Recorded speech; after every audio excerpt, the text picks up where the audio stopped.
Ya. Baik, teman-teman, hari ini kita belajar tentang interpretasi EKG ya.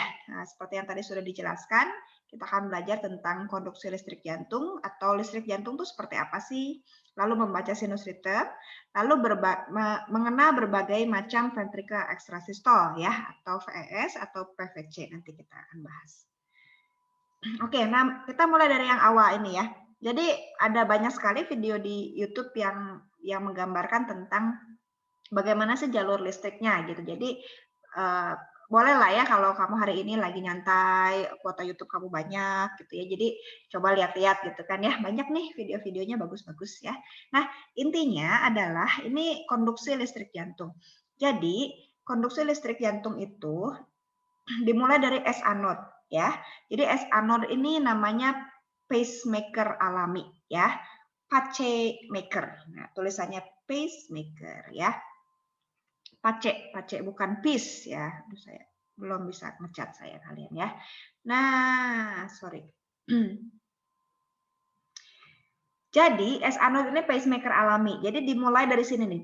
Duk gitu ya. Nah, ini denyutan pertamanya dimulai dari S anode, lalu dilanjutkan ke AV node. Ya, ini semuanya di atrium sebelah kanan. Oke, ya. Di sini juga adanya vena cava superior. Ya, jadi kemarin kan kita udah belajar tentang CVP. CVP itu kan ketika masuk wire-nya atau si kateternya, ting masuk kan. Ups. Maafkan saya gambarnya jadi hilang. Nah, jadi ketika si pacemaker, saya kasih gambar dulu ya. Nah, kemarin kan ingat ya, CVP itu masuknya lewat vena cava superior salah satunya ya. Nah, vena cava superior itu akan masuk ke atrium kanan karena dia bermuaranya di sana ya. Jadi untuk mengukur tekanan di atrium kanan. Nah, di atrium kanan itu ada S anode namanya ya. Jadi ketika S anode-nya tersentuh, nah itu akan mengakibatkan adanya gelombang yang lain di monitornya. Sehingga ketika kita periksa EKG, pasang CVP, pasang CVC, maaf. Jadi mengasisteni dokter memasang CVC, kita bisa lihat di monitornya. Jadi alangkah baiknya dipasang monitor ya. Nah, ditempel tuh yang kata KBT dulu ya. Jadi yang di dada itu, tempelan di dada, tempelan elektrodanya. Ditempel, lalu dilihat ada nggak gambaran EKG yang lain. Nah, ini untuk melihat bahwa oh iya udah nyampe ke atrium kanan gitu. Jadi nanti terlihat ya, ada gelombang yang lain di situ. Misalnya seperti adanya ventricle extrasystole tadi ya. Nah, ventricle extrasystole itu apa nanti kita akan bahas. Jadi, ini ingat, yang satu S anode, ingat ya, S anode adalah pacemaker alami. Jadi inilah yang memberikan listrik jantung pertama kali, duk gitu ya. Nah, dari S anode dia akan ke AV node. Ya, S anode sinoatria node ke atrioventricular node. Ya, udah gitu dilanjutkan ke namanya berkas His ya, atau bundle of His bahasa Inggrisnya ya. Nah, ada kiri dan kanan di sini. Jadi ini ada kanan tuh right ya. Jadi ada right bundle branch. Nah, ada juga left bundle branch ya. Bundle branch tuh jadi apa ya? Lilitan dari serabutnya gitu ya. Nah, jadi ini nanti ada penyakitnya namanya right bundle branch block. Ya, kalau ada blok di sini nih. Nah, ya, begitu pula kalau left. Jadi namanya left bundle branch block kalau ada blok yang di sebelah kirinya. Ya. Nah, itu nanti kita tidak akan bahas di sini dulu tentang RBBB dan LBBB ya. Oke, sampai sini oke ya. Jadi intinya dari S anode ke AV node lalu ke berkas His ya, saya tulis di sini nih. Berkas His. Nah, kalau ini bahasa Indonesianya ya. Kalau bahasa Inggrisnya adalah bundle of His. His itu namanya His ya disebutnya ya. Jadi bukan His kepunyaan laki-laki ya. Oke, baiklah. Nah, ini adalah salah satu yang dijelaskan dalam video di YouTube yang diberikan sebelum kelas ya. Jadi, hilang. Nah, ini dia. Lihat, ada namanya depolarisasi. Mungkin kalau kamu ingat dulu banget ya di IDK 1. IDK 1 itu belajar tentang depolarisasi dan repolarisasi ya, ketika lebih negatif atau lebih positif muatan elektronnya dalam suatu sel tubuh. Nah, ini nggak usah terlalu pusing ya. Pokoknya depolarisasi itu ketika adanya pergantian listrik di awal gitu. Jadi kayak ada listrik di awalnya itu adalah namanya depolarisasi ya. Kalau repolarisasi itu ketika dia ngecas lagi, recharge gitu ya, repolarisasi. Nah, kurang lebih seperti itulah ya. Nah, jadi lihat, ada namanya atria depolarisasi. Ya. Jadi lihat, gelombang P itu dari irama atrium atau dari S anod. Nanti kalau kalian ada pertanyaan silakan diketik ya di kolom chat ya kalau saya masih ngomong ya. Siapa tahu lupa. Nah, dari S anod. Udah gitu, dari S anod kan ke AV node ya. Nah, AV node lalu ke ventricle, ke bundle of His itu. Jadi, ketika dia sudah nyampe di ventricle, dia akan adanya gelombang QRS. Oke? Jadi gelombang P itu gelombang atrium, gelombang QRS adalah gelombang ventricle. Ya. Oke? Lalu ada ST segmen. ST segmen ini fase repolarisasi atau fase istirahatnya ketika dia si ventricle-nya filling lagi, mengisi lagi ya. Lalu adanya T, jadi ada lagi T wave. Ya, jadi ini ada gelombang T. Gelombang T ini bisa muncul kecil dan bisa juga tidak ya. Nah, jadi gelombang T ini terutama kalau adanya hiperkalemi. Hiperkalemi akan terlihat ya, karena repolarisasinya tidak sempurna. Sehingga gelombang T-nya bisa tinggi ya. Tingginya tinggi, nah misalnya gini, tinggi. Nah gitu ya. Nah ini jadi ini bisa ada namanya, nanti namanya tall T.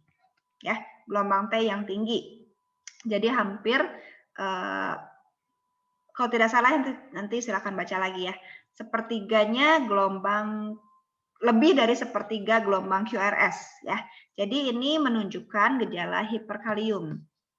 Ya, hiperkalemi. Nah, ini berbahaya ya, bisa jadi keserangan jantung namanya ventricular tachycardia nantinya ya. Nah, teman-teman, di sini kenapa saya mau jelaskan hal ini? Ingat, kalau gelombang P-nya aneh, ya nanti ini ke minggu depan, minggu setelah UTS sebenarnya ya. Kalau gelombang P-nya aneh, itu selalu namanya atrial something. Misalnya ya, misalnya atrial fibrillation. Pernah dengar? Atau atrial flutter ya, kalau P-nya aneh-aneh. Sekarang kalau QRS-nya aneh-aneh, namanya pasti diawali dengan ventricular something. Ya, ini tambahan untuk nanti ke materi yang selanjutnya ya. Ventricular, misalnya ventricular tachycardia, ada ventricular fibrilasi. Ya, ada ventricular apa lagi? Oke. Nah, ini nanti untuk selanjutnya. Jadi sekarang yang perlu kita ketahui adalah, ingat, gelombang P adalah dari S anod, itu dari atrial. Gelombang QRS dari ventricle. Ya, oke? Sampai sini oke? Jelas? Kita next ya.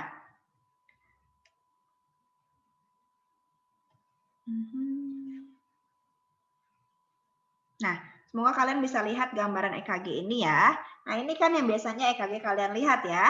Terus ada kotak kecil, ada kotak besar ya. Nah, ini saya nggak akan ulangi lagi tentang berapa milivolt, berapa milimeter, something. Nah, ini kamu baca lagi lah ya. Dan saya pun tidak akan keluarkan angka-angka ini di UTS, di UAS nanti ya. Jadi sebenarnya yang perlu dilihat di sini kalau untuk membaca EKG adalah kotak kecil dan kotak besar. Ya, ada hubungannya dengan kotak kecil dan kotak besar dan rate atau rate itu apa ya? Kecepatannya ya, berapa kali per menitnya gitu. Nanti bisa ngitung dari situ, dari kotak besar dan kotak kecil ya. Oke, kita next lagi ya. Nah, ini dia. Jadi ini adalah garis-garisnya. Nah, tadi saya bingung ketika kalian menyatakan bahwa Mem, pusing mem tentang garis-garisnya, garis yang mana gitu ya, garis yang ini, apa garis yang tadi, apa garis yang nanti gitu ya, garis sebelah mananya. Nah, jadi ini sebetulnya adalah ketika kita memeriksa EKG, kita mau melihat jantung dari berbagai sudut pandang, ya. Nah, jadi nanti kamu lihat kan, lead 1 tuh hubungannya apa sama apa. Ini namanya segitiga Eindhoven, ya, ada hubungannya dengan itu, segitiga Eindhoven itu. Nah, ini adalah yang mau saya tekankan ke kalian tentang membaca EKG. Lihat, lead 2. Kenapa sih selalu mintanya lead 2 panjang misalnya ya? Lihat lead 2. Lead 2 itu kamu lihat deh garisnya ya. Dia mirip ya, dari SA note ke AV note. Oke, nih se gitu ya. Aduh, saya miring ini bikinnya ya. Gimana nggak andunya ini? Nggak bisa. Oke, jadi ini ceritanya lead apa ya? Jadi ini jantung kita kan ya. Jantung kita bagaimana sih? Nah, gini jantung kita ya. Jadi dari SA node ke AV node itu garisnya sama dengan lead 2 gitu. Jadi searah dengan lead 2. Jadi kayak apa ya? Arahnya sama gitu, sejalan dia ya. Kalau bahasa kerennya kayak vektornya positif gitu. Nah, ini jadi karena sejalan, makanya ini rekaman jantungnya yang paling bagus dilihat di lead 2. Ya, sehingga kalau kamu lihat gambaran pasien kalau dari V1, V2, V3 ini tidak terlalu bagus nih gambarannya ya. Dan V4, V5, V6 itu bagus gambarannya karena dia makin apa ya, makin jelas sebenarnya menggambarkannya ya. V3, V4, V5, V6 kan yang ada di mid sternal, di mid aksila ya, di situ ya, di ICS 5. Nah, sedangkan coba kamu lihat AVR. AVR tuh ke atas arahnya ya. Jadi sebenarnya AVR ini kebalikannya lead 2. Sehingga dia nanti gambarnya terbalik. Pada yang normal, AVR-nya terlihat terbalik. Ya, gambarannya ya. Jadi ini seperti ini cara membacanya. Oke, kita next lagi ya. Untuk menganalisis, kita harus melihat rate-nya kecepatannya, ritmenya atau iramanya. Nah, ada nggak gelombang P? Ada nggak PR intervalnya segimana? Ada nggak QRS kompleks? Nah, QRS kompleks pada V1 gimana? Lalu ada nggak ST segmen? Ada nggak gelombang T? Ada nggak segmen QT gitu ya? Nah, sebetulnya yang sekarang perlu kita tahu adalah rate, rhythm, ada nggak P wave, ada nggak QRS kompleks, ya? ST segmennya gimana? Bolehlah. P wave-nya gimana? Ya, jadi yang lain-lainnya itu sebetulnya ini nanti kamu baca aja ya. Jadi PR interval harusnya berapa gitu. Ada ukuran-ukurannya kalau kamu mau lebih spesifik. Jadi nanti silahkan dibaca yang saya udah upload di apa namanya di LMS ya. Nanti ada angka-angkanya berapa ya. Silahkan dihafalkan. Boleh ya dibaca-baca aja ya. Oke. Kita next ke sini. Nah, ini dia. Jadi kalau misalnya kalian ngecek nih atau nempelin elektroda, oh ada sesuatu nih mem yang terjadi, kenapa begini ya mem, aduh gelombang P-nya banyak banget deh mem. Nah lihat ya yang digambar 1.10 ya, kok itu gelombang P-nya banyak banget ya mem, mem itu gimana bacanya mem? Wah si Nana udah stres duluan gitu ya, tenang nak, jangan stres duluan nak gitu ya. Jadi ini bisa saja namanya artefak ya, artefak bahasa Inggrisnya ya. Jadi ini sering kali disebutnya juga artefak kalau di bahasa Indonesia.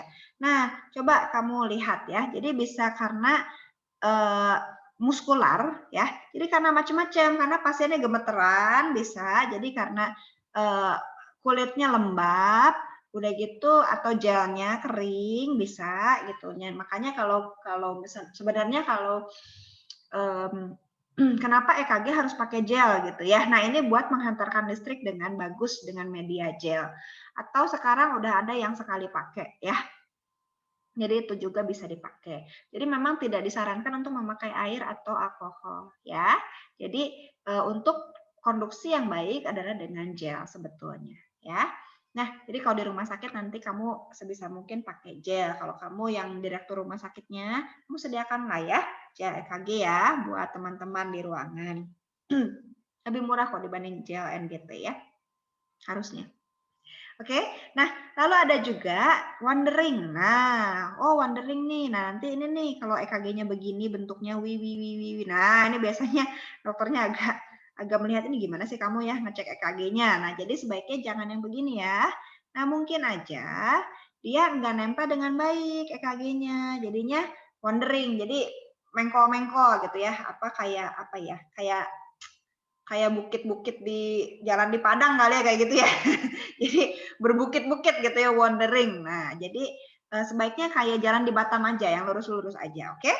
Jadi ini wandering. Bisa saja karena dia copot atau kulitnya nggak nempel ke kulit dengan baik ya. Nah, yang berikutnya, yang terakhir adalah kita bisa lihat ya, flat line. Nah, flat line artefak. Teman-teman, kalau flat begini, jangan buru-buru di CPR. Ya, oke? Tanya dulu pasiennya, Pak, gitu ya. Nah, terus bapaknya bangun gitu, siapa tahu dia bapaknya tidur.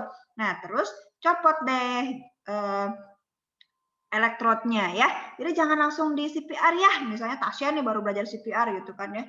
Wah, flat. Wah, langsungnya CPR padahal bapaknya lagi tidur siang dan jalannya leadnya copot. Nah, itu yang berbahaya ya. Nah, ini mungkin kalian senyum-senyum tapi ini terjadi teman-teman. Ini terjadi di ruang ICU ya. Tempat saya bekerja. Jadi waktu itu senior saya cerita, ya dulu sempat ada kejadian begitu, pasiennya tidur, leadnya copot katanya. Terus asistol gitu. Jadi terlihat seperti asistol. Nah, ini di CPR lah, pas di CPR pasiennya bangun dan ngegeplak perawatnya ya. Terus ya malu sih ya. Jadi waktu itu entahlah apa yang dikatakannya, mungkin oh ya Pak tadi Bapak sempat serangan jantung. Well bisa aja ya, tapi kan kesian ya pasiennya ya. Coba kalau kamu jadi pasiennya ya. Kayak aduh sebel banget lagi tidur nyenyak gitu tiba-tiba di CPR. Bete kan ya. Jadi hati-hati ya. Dari sini kita mau belajar dari pengalaman orang lain bahwa kalau ketemu yang flat, jangan langsung di CPR, dibangunin dulu ya. Cek respon dulu, cek karotisnya dulu. Oke, nah bisa saja dia copot. Oke, baiklah kita ke normal sinus rhythm. Sampai sini dulu. Ada pertanyaan? Saya izin minum sebentar.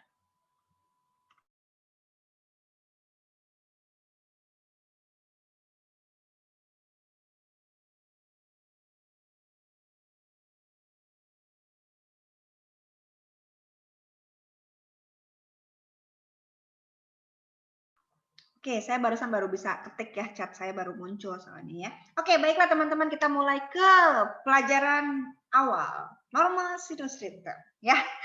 Oke, nah inilah EKG 12 lead ya yang kamu lihat. Jadi nanti kalau misalnya senior kamu diminta nih, ayo Yuni cek EKG ya, EKG 12 lead. Nah, Yuni jangan bingung ya, Yun, apa sih EKG 12 lead gitu, bikin stres aja nih si A-nya gitu ya. Nah, itu sebenarnya pengalaman saya juga tuh. Jadi ketika saya disuruh ketemu pasien gawat saya yang pertama kalinya ya dalam hidup saya sebagai perawat itu kan, ketika saya sudah jadi perawat. Ya udah EKG 12 lead, aduh stresnya setengah mati. Apa sih EKG 12 lead? Saya cuma taunya cek EKG, that's it gitu ya. Terus dibilangnya EKG 12 lead, langsung stres ya. Udah gitu untungnya saya punya senior yang keren gitu ya, senior yang sabar. Terus dia menemani saya di dalam kepanikan saya gitu. Dia bilang, itu EKG biasa sih, coba kita hitung bareng-bareng ya. Nah, jadi dia tidak menghakimi saya yang, aduh ya ampun gitu ya. Yang saya merasa saya sudah pintar gitu ketika lulus gitu kan, ternyata saya belum ada apa-apanya gitu kan. Jadi EKG 12 lead ini teman-teman mari kita lihat ya. Lead 1, ya, lead 2, lead 3, AVR, AVL, nah ketutupinnya sorry, AVF, V1, V2, sampai V6. Oke? Jadi ada berapa nih? 3, 4, 5, 6, 7, 8, 9, 10, 11, 12. Ya. Jadi 12 lead adalah EKG yang biasa yang kita cek. Ya. Mem, emang ada mem EKG lead-lead yang lain gitu nggak 12? Ada yang sampai ke belakang. Ya. Nanti di pelajaran 2 topik berikutnya ya. Nanti saya kasih lihat gambarnya, ingatkan kalau saya lupa. Jadi ada namanya EKG yang ke belakang diceknya ya untuk melihat gambaran jantung seutuhnya sampai ke belakangnya seperti apa ya, seru deh kayak gitu, nanti di ICU dipraktekkan. Nah terus ini V1, lead 2 dan V5 ini hanya untuk menjelaskan aja ya, ini dilihat coba V1-nya panjang Oke. V2-nya panjang, V5-nya panjang. Atau ada dokter yang minta lead 2 panjang. Oleh karena itu klik manual di alatnya, klik lead 2, lalu dimulai deh. Panjangnya segimana, Mem? Ya secukupnya lah ya. Segini cukup lah ya. 10 detik lah cukup ya. Jadi nggak usah panjang banget sampai habiskan 5 meter kertasnya. Tidak usah sepanjang itu. Oke? Nah, ini dia. Nah, ini ya, ini yang harus kalian tulis, kalian ingat gitu. Sebetulnya bukan cuma ditulis, tapi mohon dimasukkan ke dalam memori kalian. Set, ya, masukkan ke memori kalian ya. Karena ini adalah bekal untuk kamu mengenali ini serangan jantung apa bukan. Mem, EKG saya normal apa enggak, Mem? Ya, oke? Nah, ini yang harus kalian lihat. Ini yang harus kalian pelajari. Nanti ketika kita di lab kita belajar ya baca yang di EKG aslinya gimana ya. Jadi tunggu saja tanggal mainnya, nanti kita boleh ke lab kapan lagi ya. Oke, teman-teman lihat normal sinus rhythm. Yang pertama adalah regular. Ya, regular. Nah, jadi sekarang saya menganjurkan kalian untuk ambil kertas ya, nanti kalau ngecek EKG ya. Jadi nanti kalau kamu boleh lihat lagi nih PowerPoint saya udah saya upload juga. Jadi kamu cek nih pakai kertas, terus digeser ya garisnya ya. Jadi oke, saya sebentar, saya izin ambil kertas dulu ya.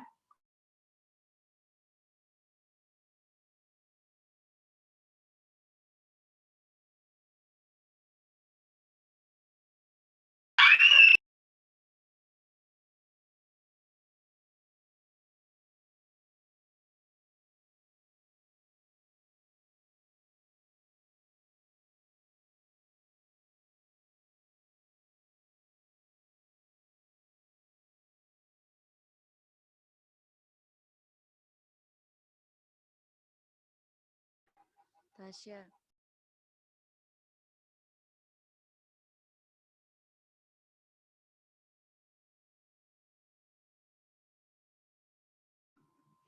Halo Cindy, selamat bergabung. Ini maafkan tadi saya ambil kertas dulu ya untuk menunjukkan ke kalian gimana cara ngeceknya. Jadi sebetulnya silahkan kertas apapun, mau kertas bekas pun boleh ya. Jadi cek pakai kertas begini, terus kamu tempelin nih, coba lihat di layar gadget kalian ya. Yang gelombang R-nya nempel ke garis merahnya, ke garis-garis EKG-nya ya. Oke. Misalnya di lead 2 tuh ya. Oke, bisa ya kita lihat ke lead 2 panjang aja ya, yang di bawahnya ya. Lead 2 panjang, lihat gelombang yang pertama itu sudah ada garis R, gelombang R yang nempel di garis merahnya ya. Jadi tinggal dititik, kasih garis di gelombang R-nya, R ke R, lalu kamu geser ke pinggirnya. Aduh, ini sayang sekali gimana caranya menunjukkan waktu di ini ya. Nah, jadi lihat, saya tulis, saya garis nih. Ini gelombang R saya nih. R ke R saya ya. Jadi cuman garis begini aja. Terus kamu geser deh kertasnya. Ya, sama apa enggak? Oke? Ini kayaknya saya harus bikin video lagi tentang R ke R ini ya. Inilah repotnya kalau di Zoom seperti apa. Jadi nih sekali lagi ya, yuk kita lihat di layar ya. Jadi gini, kamu tempelin kertasnya, kamu lihat lead 2 panjang ya. Terus di sini kamu tempelin nih, kamu kasih garis set dari R ke R. Oke, nah terus digeser deh kertas kamu. Apakah R ke R yang lainnya sama apa enggak? Ya, nah ini jaraknya apakah sama apa enggak? Antara R ke R1 dengan R ke R yang lain. Ya, R itu yang paling runcing ya, itu gelombang R. Ingat ya, P yang tadi yang kecil, Q yang di bawah, R yang paling tinggi yang runcing. Terus apa lagi? R, S yang di bawah lagi ya, terus T. Ya. Nah, ini tinggal digeser, itu sama enggak? Ya, kalau punya saya sama. Jadi ini namanya regular. Ya, itu cara yang paling mudahnya. Jadi tempelin pakai kertas. Kalau misalnya mau lebih spesifik lagi, kamu hitung tuh kotak besarnya ada berapa. 1, 2, 3, ya 3 lebih dikit, Mem. Nah, ini juga ada, Mem. 1, 2, 3, 4. Kok 4 ya, Mem ya? Nah, ini jadi membingungkan ya kalau kotak besar ya. Tapi kalau kamu lihat, kalau pas, oh ya, Mem, sama.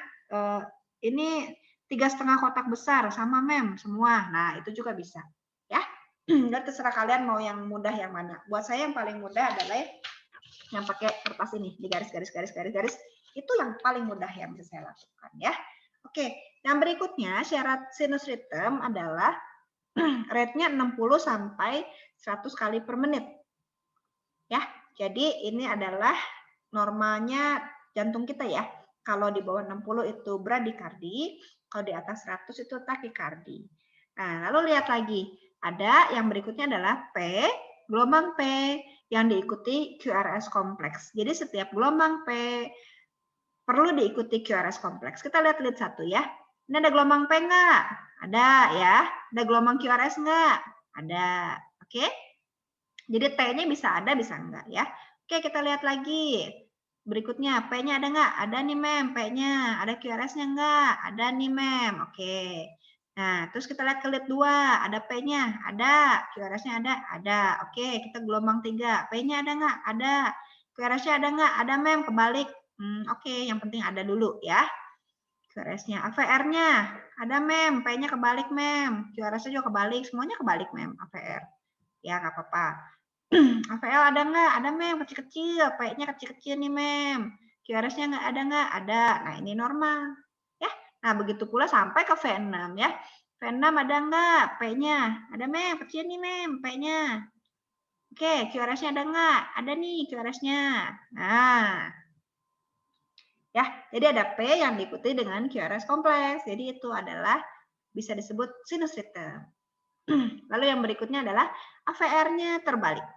Ya, coba lihat. Wow, AVR-nya kebalik. Kenapa ya? Iya, karena dia berlawanan arah dengan arah listriknya. Ya, jadi kita lihat. Jadi AVR yang ke atas arahnya dan lead 2 yang ke bawah, yang searah. Jadi kalau jalannya terbalik, maka dia jadi terbalik gambarnya. Ya, seperti itu. Nah, di sini. Jadi normal sinus ritem ini perlu ada semua ya. Jadi perlu ada 4-4-nya. Ya. Mem, tapi kadang yang keempat tuh gimana ya, Mem? Kalau 1, 2, 3 ada, tapi yang keempat nggak ada, ya bolehlah, boleh disebut sinus ritem ya. Oke, tapi kemungkinan besar AVR-nya terbalik.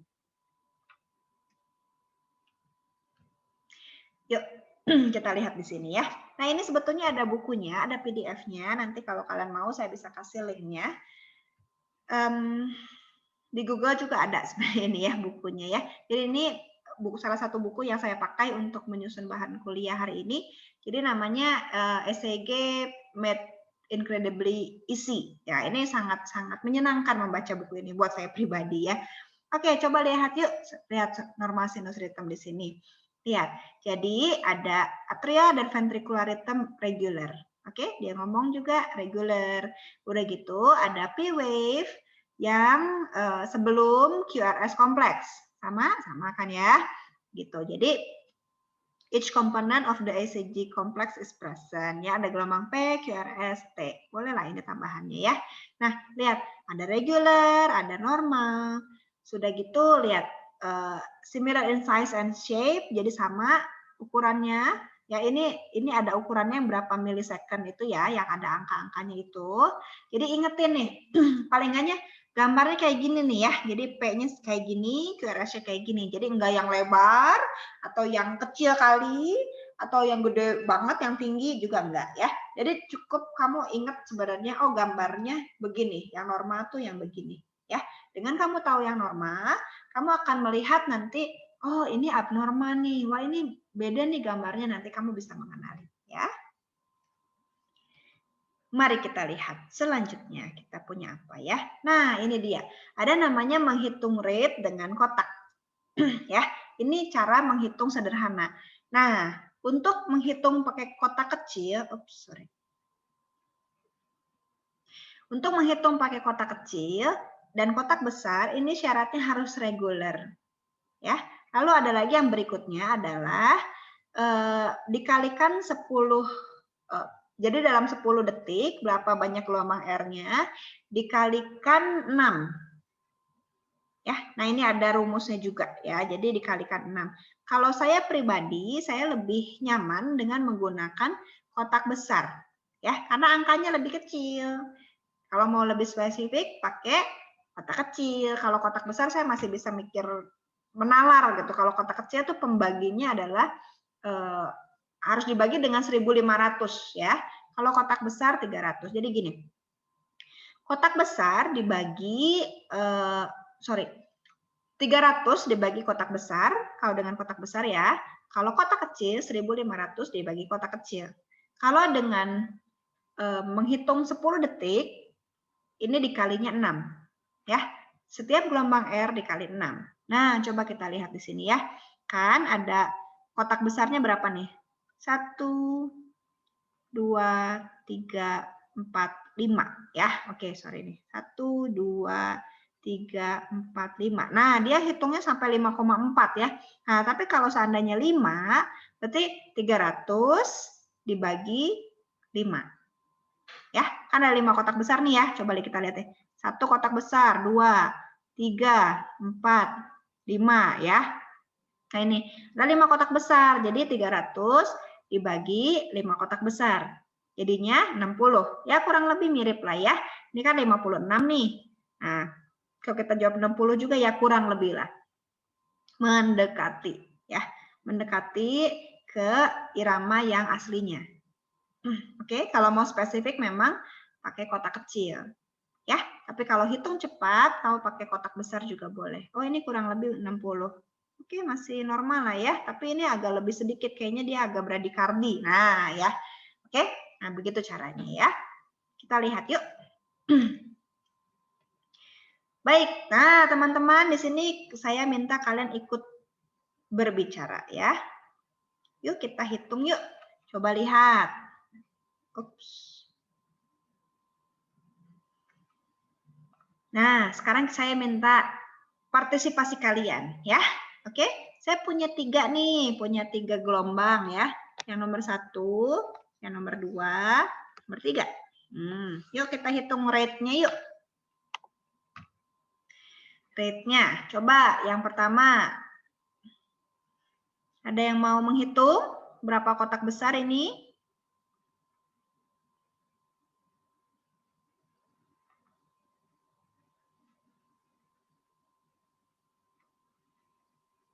Silahkan, mau siapa? Mau Nia?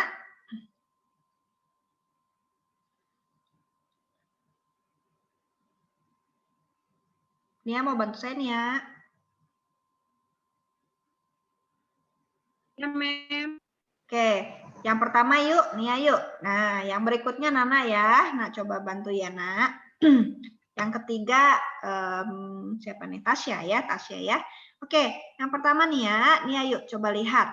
Gambar yang pertama ya, berapa kotak besar Nia? 3, Mem. 3 ya, kurang lebih 3 ya. Oke, tadi rumusnya gimana Nak kalau pakai kotak besar Nia? 300 dibagi kotak besar. Nah, oke. Jadi berapa itu rate-nya, irama jantungnya? Berapa kali per menit? 100, Mem. 100, yes, betul ya. Jadi kurang lebih 100 ya. Karena dia ada 3 kotak besar ya. Bagus banget nih ya. Nah, lihat. Ini ada lebihnya ya. 3 kotak besar lebih 1 sebenarnya ya. Jadi ini kemungkinan besar kurang dari 100. Ya, mungkin 96 apa 95 kali ya. Tapi oke lah. Dengan kamu bilang 100 pun udah mendekati sebenarnya. Jadi dia masuknya adalah sinus rhythm ya. Kan tadi kita bilang sinus rhythm itu 60 sampai 100. Jadi sinus rhythm. Oke, gampang kan? Gampang banget. Oke, thank you Nia. Oke, Nak. Nana yang kedua yuk. Nah, coba lihat. Ada berapa kotak besar, Nak? Coba di zoom itunya. Oh, gadgetnya ya. Ada berapa kotak besar tuh, Nak? 8 ya, Mem. 1, 2, 3, 4, 5, 6, 7, 8. Oke, 8. Jadi pakai kotak besar aja, Nak. Berapa kotak besar, Nak? 8. Jadi rumusnya gimana, Nak? 300 Dibagi 8 ya, Mem. dibagi 8. Berapa ya dapatnya ya? 3. Oh, berapa ya? 37,5 mem. Ah, 37 ya? Yakin? 37,5. 300 dibagi 8. 37,5. 37,5. Oke, sebentar.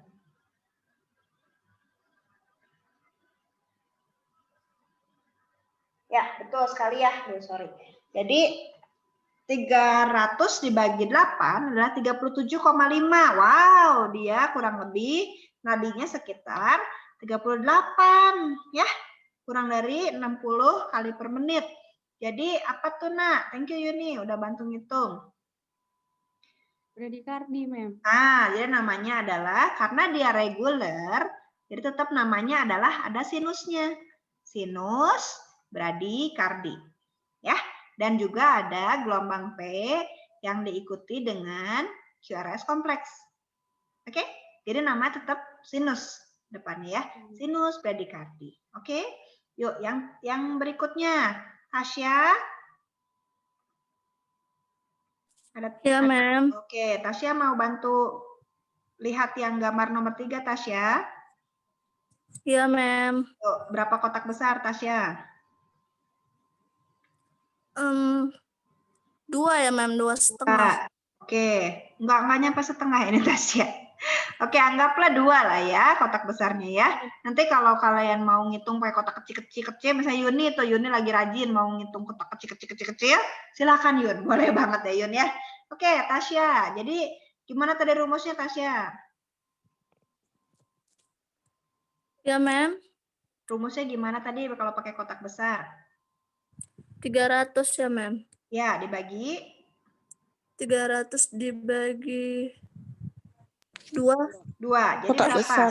Ya, betul, kotak besar. Jadi berapa? 150, mem. Nah, 150. Ah, 300. Berapa, Tasya? Tadi Yuni udah sebutkan tuh.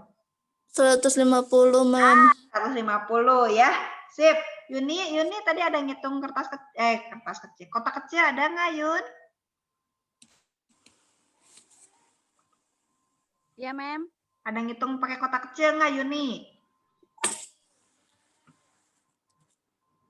Siapa tahu mau rajin nih berapa kotak kecilnya. Wah, banyak banget ya. 12, mem. Wow, 12. Oke, coba kalkulator hitung. 1.500 dibagi 12. Berapa tuh dapatnya tuh? Nah, repotnya kalau kotak kecil harus dengan bantuan kalkulator ya, atau yang otak kamu yang super encer menghitungnya ya. 125, mem. Ah, 125 ya. Jadi lebih tepatnya itu 125. Thank you Yuni, sudah bantu. Jadi Tasya dapat 150, Yuni dapat 125 ya. Lumayan ya kalau kotaknya dihitung kotak-kotak kecilnya perbedaannya lumayan juga ya. Nah, jadi kurang lebih ini rate-nya antara 125 atau 150 ya. Nah, jadi ini namanya apa nih? Ada yang mau bantu saya jawab? Dia sinus ya? Ah, sinus apa? Bradikardi, Mem. Sip, Nia, thank you Nia. Jadi karena ada P diikuti dengan gelombang QRS dan juga dia reguler, namanya tetap sinus ya. Jadi ingat ya, sinus takikardia. Good. Nah, jadi kalau ketemu pasien kayak begini namanya sinus takikardia. Wow, kalian sudah bisa menghitung kotak besar dan kotak kecil. Keren. Ya, mari kita lanjutkan. Next-nya ya. Oke, kita lihat nih ada namanya sinus bradikardia. Yang tadi ya, yang kita belajar ya. Ups, nah sinus bradikardi. Jadi lihat, ada ritmenya reguler, rate-nya juga kita bisa lihat berapa ya. Jadi kita bisa lihat ini adalah sinus bradikardi kalau kurang dari 60 kali per menit. Ya. Yang berikutnya adalah sinus takikardia. Sinus takikardia kalau lebih dari 100 kali per menit. Ya, tadi yang tadi dibicarakan sama kita.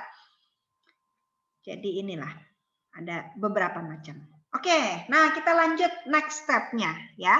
Kita lanjut langkah kita yang ketiga. Setelah kita mengenali konduksi, lalu ke sinus ritm, keempat sebenarnya ya.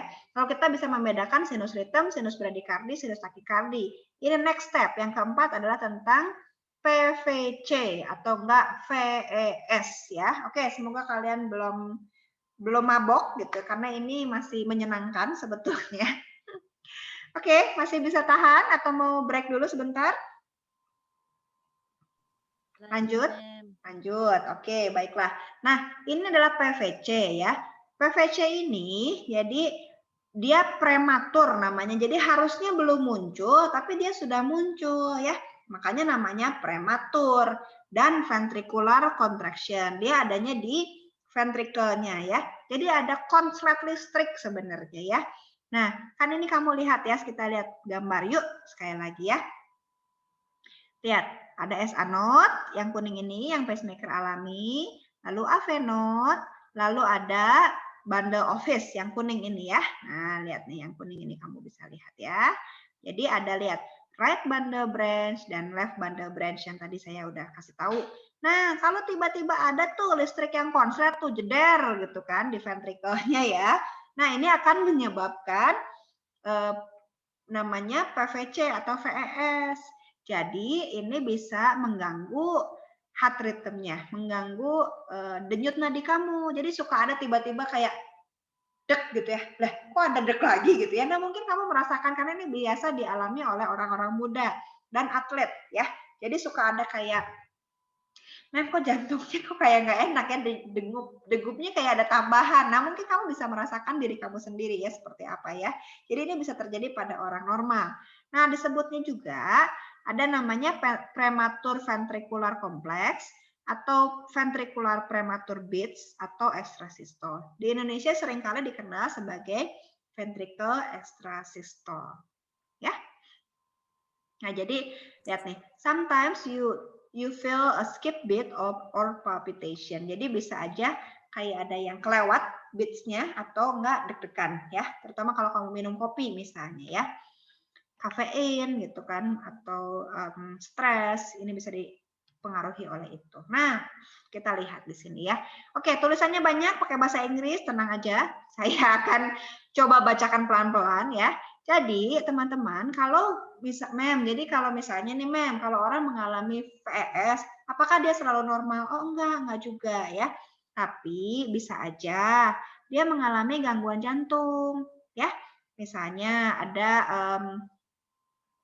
kardiomiopati namanya ya salah satunya ya.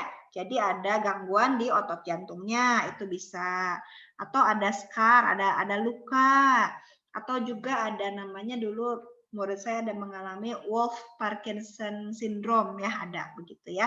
Jadi dia unik itu saya baru tahunya ketika mengajarkan dia tentang EKG ini. Jadi dia bilang, Bu, saya tuh sering banget loh Bu, denyut jantungnya tiba-tiba melonjak ke 140. Jadi dari nyantai-nyantai duduk di kursi, tiba-tiba dia merasa sesak napas, deg-degan dan biru tangannya, ya. Nah, terus pas diukur pakai saturasi, pakai pulse oximetry, dia heart rate-nya sampai 140, 150, ya. Tapi kemudian setelah diistirahatkan, dia relax lagi. Jadi ketika kita bawa ke UGD, nyampe ke UGD dia udah normal lagi. Jadi kan, gitu kata dokternya, ini gimana sih kalian bawa pasien benar apa enggak? Benar gitu, tadi 140 gitu kan. Nah, jadi itu dia mengalami Wolff Parkinson syndrome. Jadi masih sangat muda, masih seumur kalian nah ya waktu itu dia ya. Jadi dia harus dilakukan ablasi kateter. Jadi ablasi itu kayak dibakar-bakar gitu loh dinding jantungnya ya. Nah, ini agak mengerikan sebenarnya ya kalau dipikirkan. Nah, tapi banyak kemungkinan berhasilnya sangat tinggi ya. Atau dia harus makan obat namanya verapamil waktu itu ya. Jadi bisa macam-macam. Nah, atau juga kamu stres ya, kamu minum kopi terus karena mau ujian ya, hati-hati ya. Nah, aduh kok jantung saya rasanya deg-degan gak enak. Nah, siapa tahu kamu mengalami ventricular extrasystole ini. Jadi hati-hati ya. Kalau kamu banyak minum kafein, banyak berolahraga atau cemas gitu. Nah, ini jadi perlu tenang, menghadapi UTS atau ujian kehidupan dengan tenang, oke? Lalu kalau kamu punya tensi yang tinggi ya, atau ada juga COPD, pneumonia juga bisa, atau minum alkohol kayaknya kita enggak ya. Tapi siapa tahu nih ada kamu dapat pasien yang suka minum alkohol, bisa aja terjadi ya. Anemia bisa terjadi pada kita. Terus penggunaan tembakau ya, jadi perokok, biasanya perokok aktif. Nah, jadi coba kita lihat jadi mem penanganannya gimana nih? Nah, sebetulnya biasanya bisa baik-baik aja ya tanpa pengobatan, harmless. Nah, tapi bisa juga dengan kita mungkin kurangin kafeinnya kalau kita banyak palpitasi atau jantungnya kok rasanya nggak enak ya mem gitu. Nah, mungkin kita kurangin kafein ya, dan kurangin stres. Liburan lah ke pulau-pulau di Kepri ini ya, ke resort. Terus udah gitu ada juga pakai medikasi tadi ya, beta blocker, kalsium blocker bisa. Lalu yang tadi saya bilang kateter ablasi yang dibakar-bakar itu sedikit. Dindingnya ventrikelnya dibakar-bakar gitu ya, pakai nama alatnya kateter. Mem bakarnya pakai api enggak pakai api, tapi kayak pakai listrik gitu ya. Jadi ada boleh dilihat berarti ya kateter ablasi itu seperti apa. Coba cari di Google. Nggak sakit ya, Mem? Nggak sakit. Well, dia di anestesi sih sebenarnya, Vira. Jadi saya nggak pernah nanya sih ke pasiennya itu sakit apa enggak, Vira. Karena waktu saya bekerja, saya belum menemukan pasien begini, Vira. Jadi pasiennya jarang-jarang. Jadi saya nggak bisa nanya juga dia sakit apa enggak. Ya, nanti mungkin di awal Bros ada nih. Jadi nanti kalau ada silahkan ditanyakan ya sakit nggak ya. Iya, Gitu. Mem. Karena ngeri ya, saya juga ngeri sih pas saya temenin murid saya itu konsul ke dokter jantung. Iya ini harus diablasi kata. Wow, terus saya ngeliat dia kan, kamu gimana? Nggak apa-apa mem, yang penting saya nggak mati dia bilang. Jadi ya itulah ya. Tapi beberapa pasien, jadi banyak ada yang mulai 17 tahun usianya ya diablasi, itu survival rate-nya bagus ya, kemungkinan hidupnya bagus. Jadi dia bisa bertahan dengan bagus. Gitu. Mungkin sakit sih, makanya dikasih anestesi ya. Good question, Vira. Dan saya nggak tahu jawabannya apa. Oke? Nah, tapi ada beberapa ventrikel extrasystole yang bisa jadi berbahaya. Nah, yang kayak gimana sih? Mari kita lihat. Nah, inilah ya. Oke, semoga sudah muncul di layar kalian. Jadi, ventrikel extrasystole, saya sebutnya VES aja ya, VES atau PVC, itu sama. Nah, lihat, kamu bisa lihat, kamu bisa lihat ya. Jadi, di sini ada gelombang QRS yang normal. Tadi udah inget kan, gelombang QRS normal tuh kurus-kurus ya. Nah, tiba-tiba ada yang jedar, gede sendiri nih. Apa ini gelombang apa ini mem? Gelombangnya gede gitu ya kayak apa nih mem gitu ya. Nah, jadi ada gelombang yang aneh sendiri ya, QRS yang aneh sendiri. Nah, itu namanya PVC atau VES. Ya, coba lihat. Jadi dia muncul lebih dulu daripada normal QRS. Udah gitu lebih lebar ya. Udah gitu bizarre tuh kayak aneh gitu ya, dia bentuknya aneh. Nah, P-wave-nya ada nggak? P-wave-nya nggak ada, absen. Oke? Ya, jadi ada tanda-tandanya. Jadi mengenali VES ini sangat mudah. Pokoknya gelombang yang tiba-tiba aneh, ya, itu namanya VES atau PVC. Nah, ada yang jenis-jenisnya ada. Nah, ini kata-kata yang banyak istilahnya ya. Jadi mohon diingat nih dalam otak ya, dimasukkan ke memori kalian ya. Lihat, ada namanya univokal, ada namanya multivokal. Kalau uni itu sama ya. Jadi satu ke atas semua ya. Jadi coba kita lihat yang paling nampak yang paling bawah nih gambarnya ya. Ups. Nah, yang paling nampak yang gambar bawah, lihat, dia VES-nya semuanya ke bawah, ya. Ini namanya univokal. Ya. Kalau yang gambar yang atas, kamu coba lihat, ini ada yang ke atas, ada yang ke bawah, gitu kan. Nah, ini namanya multivokal, karena dia berbeda arahnya. Ada yang ke atas, ada yang ke bawah, ya. Ini juga beda nih.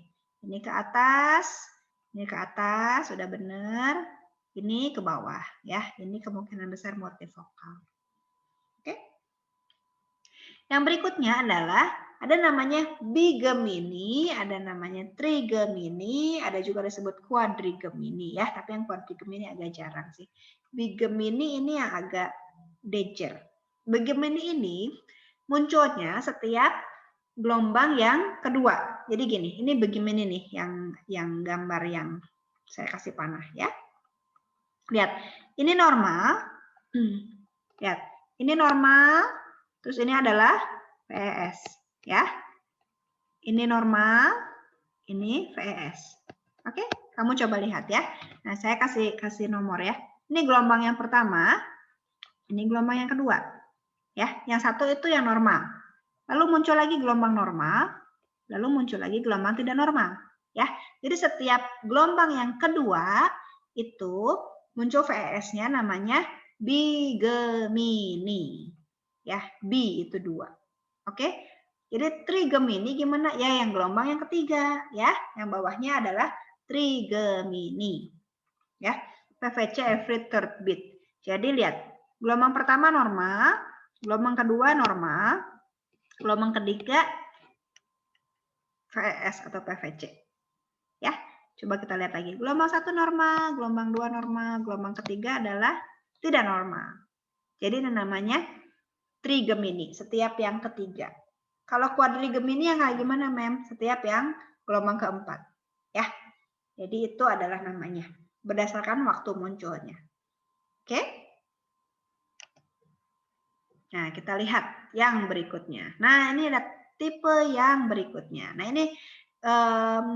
ini adalah level yang berikutnya lagi ya dari membaca EKG kita ya.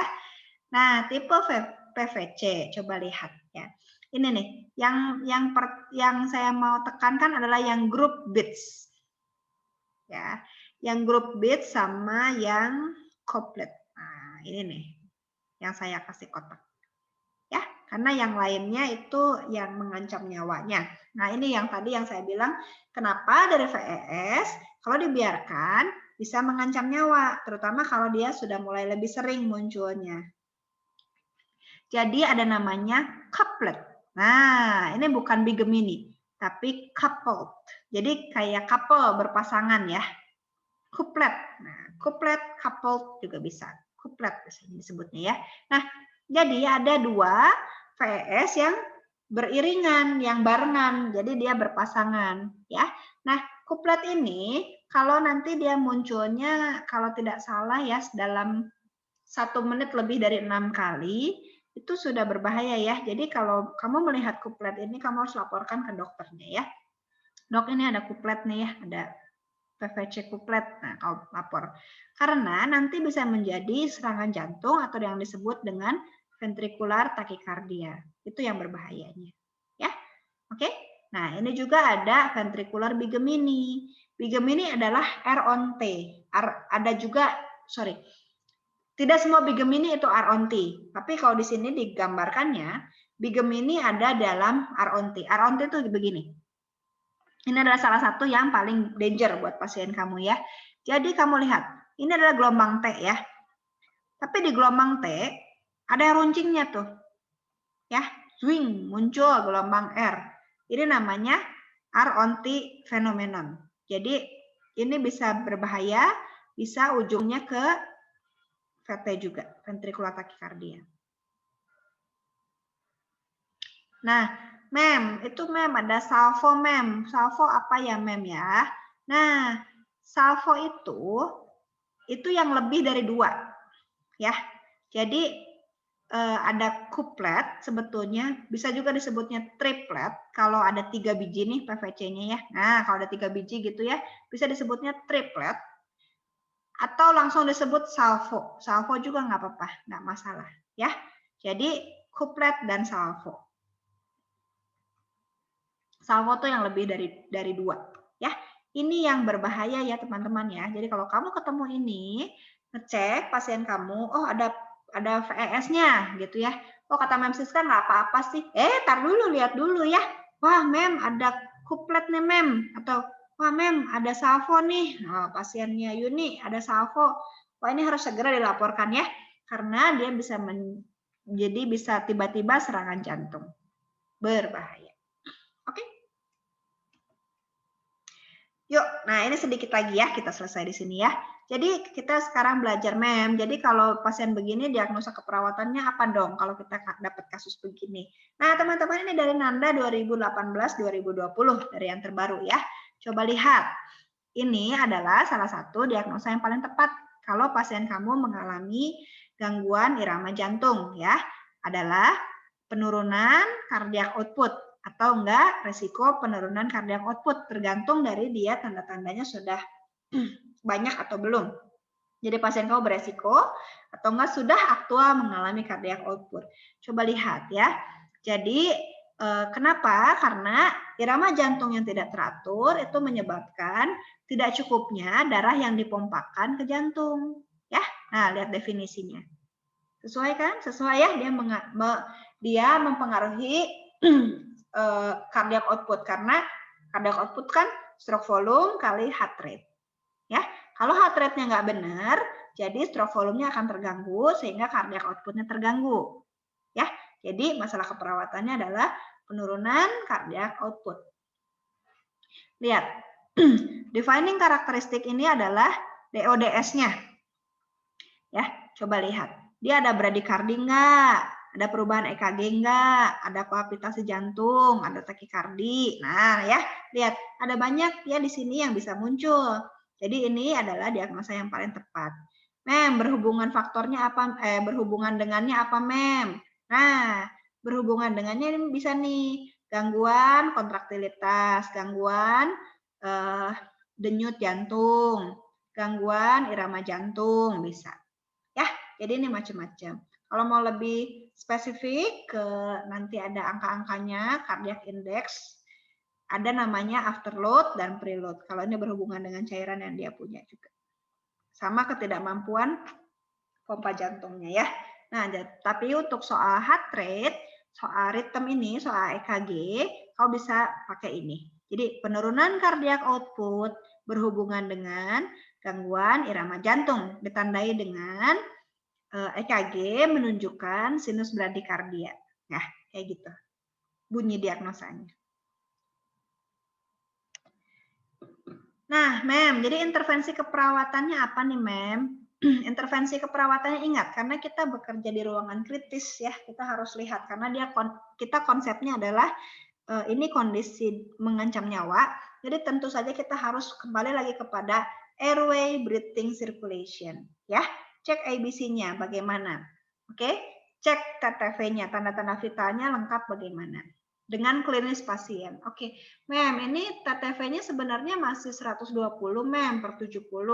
Tapi kok pasiennya lemes, sesak napas, udah gitu pucet gitu kan, terus suruh miring aja susah. Nah, ini dia klinis pasien ya. Jadi kamu harus melihat klinis pasien. Ingat, don't treat the monitor, but treat the patient ya. Jadi jangan melihat dari angkanya normal nih 120 per 70, enggak, tapi klinis pasien kamu gimana? Bagaimana kondisi pasien kamu ya? Nah, ini kemungkinan besar harus dipantau secara ketat, bisa di high care unit atau di ICU ya. Kalau dia butuh ventilator ke ICU, kalau tidak mungkin di high care unit bisa. Nah, tentu saja perlu recheck EKG ya. Jadi perlu dicek lagi, misalnya dalam masuk UGD kamu cek, nanti masuk ruangan kamu cek lagi ya. Jadi anjurkan pas kamu handover ini sepertinya perlu dicek lagi ya, karena coba confirm sama dokternya, kita sebaiknya cek lagi ya. Jadi sebetulnya nggak usah nunggu dokternya confirm dulu sih, tapi itu kalau pasien dengan gangguan jantung pas sampai ruangan perlu dicek lagi ya.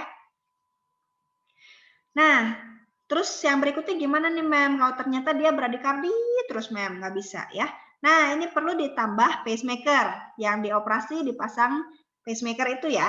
Nah, ini ada nih operasinya ya, pacemaker. Sebaiknya setahun sekali dicek gitu kan. Dicek. Atau jangan sampai 5 tahun sekali sih ya diceknya ya. Harus lihat baterainya bagus apa tidak ya. Ablasi yang tadi saya bilang, yang tadi Vira nanya ya, sakit nggak ya, Mem, itu ya di ablasi ya. Nah, terus yang berikutnya obat anti aritmia. Anti aritmia itu ada beberapa tahap ya. Jadi dia ngeblok natrium, ngeblok beta reseptor, ngeblok kalium dan ngeblok kalsium ya. Jadi ada jenis-jenisnya ya. Blok natrium, blok beta reseptor, blok kalium, dan blok kalsium. Ini obatnya beda-beda. Ya, makanya mungkin kamu dengar ada kalsium channel blocker ya namanya. Oke, yuk kita tes yuk. Nah, ini kita tes. Nah, ini namanya apa? Saya mau tanya ke Safira. Vira, ini nama ritmenya apa, Vira? Sabar, Mem. Itu kotak besar loh, Mem. Ya, boleh, boleh. Itu kalau tengah-tengah itu 4 ya, Mem? Oke lah, dianggap 4 ya, Vira ya. Jadi berapa tuh Ya, Mem. rate-nya? Bentar, Mem. Terus 75, Mem. 75, oke, good. Jadi, apakah ada gelombang P yang diikuti QRS?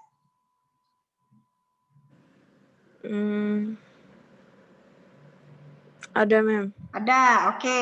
Apakah reguler?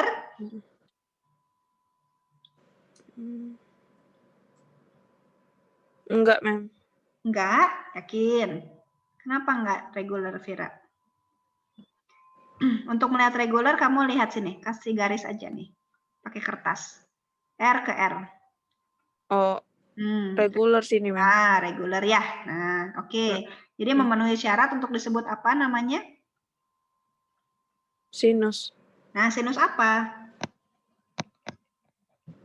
Ini, tapi kalau 75 bukannya bradikardia, Mem? Ih, apa coba? Ingat.